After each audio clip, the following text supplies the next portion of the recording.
நம்ம அம்மம்மா கிச்சனில் அனைவருக்கும் வணக்கம். இப்போ நம்ம அம்மம்மா கிச்சனில் ராகி கூழ் எப்படி போடுறதுன்னு பார்ப்போம். நான் வந்து இது பாருங்க, கம்பு மாவு ஒரு டம்ளர் எடுத்திருக்கேன். இதால் இது வந்து கம்பு மாவு.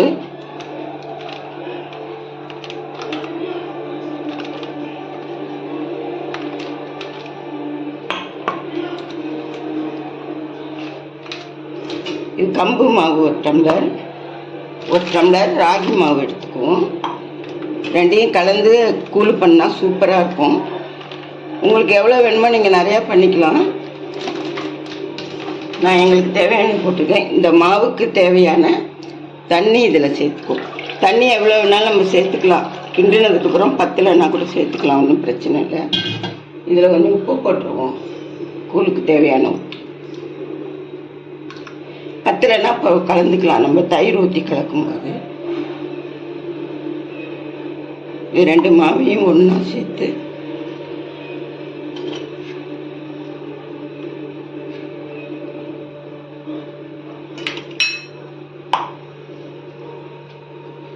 நம்ம இப்படி நல்லா கலந்து விட்டுக்கணும். கலந்து விட்டு இதை புளிக்க வைக்கணும் அப்படின்லாம் தேவையில்லை. உடனே நம்ம அடுப்பில் வச்சு கூழ் காய்ச்ச வேண்டியது தான். இப்படி நல்லா தண்ணியாகவே நம்ம கலந்துக்கணும். தண்ணியாக கலந்தால் நல்லா வெந்து வரும். நல்லா இந்த மாவு நல்லா நிறையா வெந்து வரும். அதனால் நம்ம ரெண்டு மாவும் கலந்து செஞ்சோம்னா கூழ் வெயில் காலத்தில் கம்பு வந்து அவ்வளோ உடம்புக்கு குளிர்ச்சி. ரெண்டையும் சேர்த்து செஞ்சோம்னா டேஸ்ட்டாக இருக்கும்.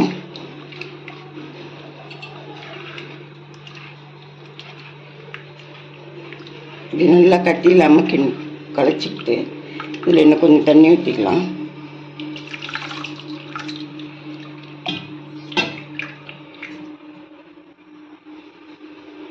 இது நம்ம அடுப்பில் வச்சுட்டு இப்போ கைவிடாமல் கொஞ்சம் நேரம் கிண்டிக்கிட்டே இருக்கணும்.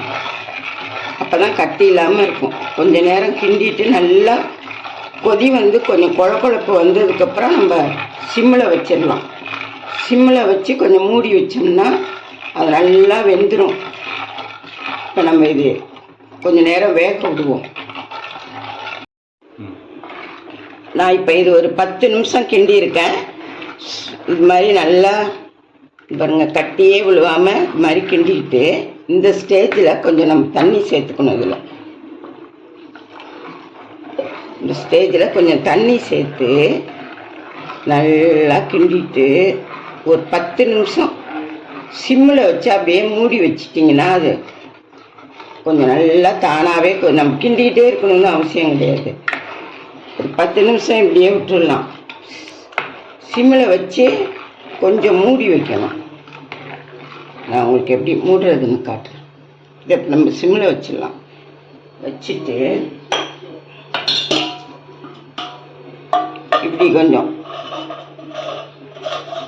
இப்படி கொஞ்சம் திறந்தா மாதிரி கொஞ்சம் மூடி வச்சிடலாம்.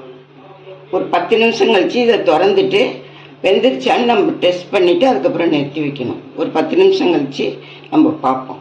இப்போ நம்ம இந்த மாதிரி மூடி வேக விட்டு 10 நிமிஷம் ஆகிடுச்சு. பாருங்க, நம்ம மூடி வேக விட்டு இப்போ என்ன பண்ணணும், நம்ம நல்லா ஒரு கிண்டிடணும். இப்போ தான் ஈவனாக எல்லாம் வெந்திருக்கோன்னு பார்க்கலாம். நம்ம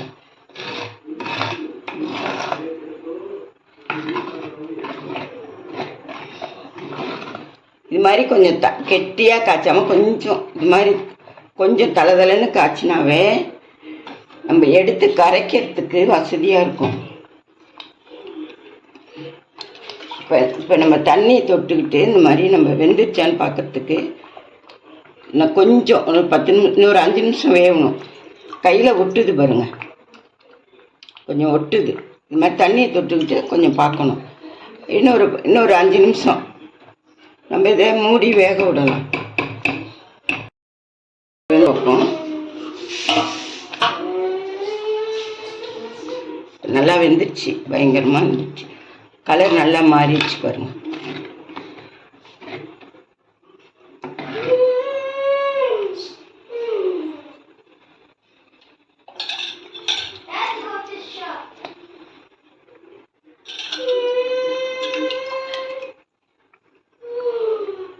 நல்லா வெந்துச்சு.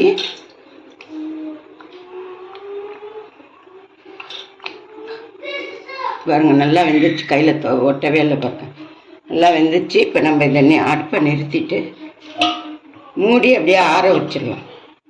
ஆற விட்டு நம்ம அதுக்கப்புறம் கூழ் கரைச்சிக்கலாம். கூழ் நல்லா பாருங்க, மூடி வச்சு நம்ம நேரம் மூடி வச்சு கூழ் நல்லா ஆறிடுச்சு. இது மாதிரி நல்லா வெந்திருக்கு. இப்போ நம்ம கூழ் எப்படி கரைக்கிறதுன்னு பார்ப்போம். இதில் கொஞ்சம் பாத்திரத்தில் கூழ் எடுத்து போட்டுக்கலாம். இப்போ நான் ஒரு ரெண்டு கிளாஸ் அளவுக்கு கரைக்கிறேன்.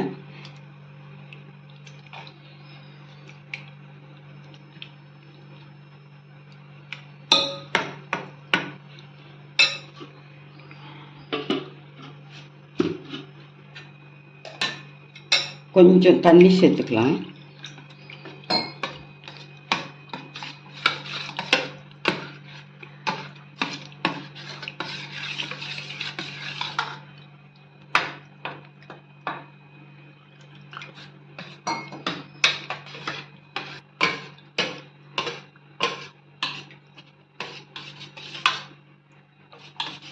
இப்போ நம்ம தயிர் சேர்த்து கரைச்சிக்கலாம்.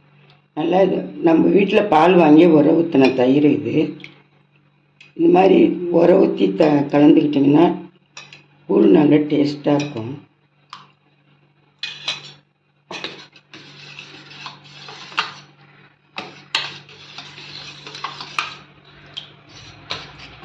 இது கொஞ்சம் கூட தண்ணி ஊற்றிக்கலாம். அப்போ தான் நம்ம கூழ் குடிக்கிறதுக்கு இருக்காது. இல்லைன்னா கெட்டியாக இருந்தால் கூழ் குடிக்க முடியாது.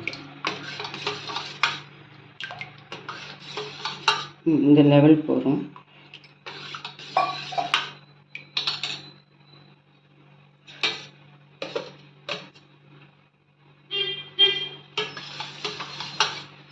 இது மாதிரி நல்லா கரைச்சிக்கோங்க. கரைச்சிக்கிட்டு இதில் நம்ம வெங்காயம் கொஞ்சம் போட்டுக்கலாம். இது மாதிரி பொடியாக கட் பண்ணி வெங்காயம். இப்போ கூழை நம்ம வீட்டு கூழ் ரெடி ஆயிடுச்சு. நம்ம உப்பு இருக்கான்னு செக் பண்ணி பார்த்துக்கலாம்.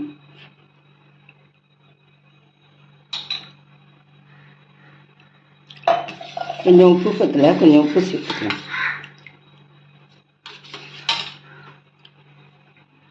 நான் ஏற்கனவே மாவில் உப்பு போட்டேன்.